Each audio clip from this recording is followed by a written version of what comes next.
Raecíclalos es el nombre de la exposición itinerante que el Departamento de Desarrollo Rural y Sostenibilidad de la DGA llevará hasta 27 municipios de la comunidad.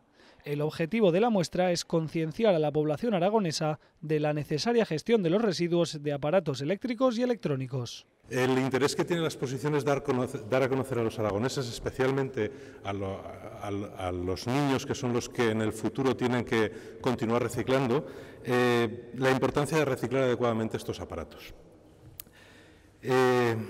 Sobre todo, informar de cómo pueden ayudar ellos al reciclaje e informar de cómo debe hacerse adecuadamente a través de los gestores que los tratan.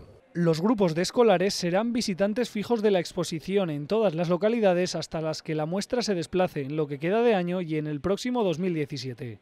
Además, las puertas estarán abiertas para todo aquel que se interese en este problema ambiental en el que todos estamos implicados. La gestión de los residuos es una obligación ambiental, yo diría ética, además de legal, y que desde luego en la que todos estamos involucrados, en la que todos nos tenemos que implicar, pero que es una responsabilidad compartida, con distintas responsabilidades, con distintos compromisos diferenciados entre las autoridades, los productores, los distribuidores y los consumidores.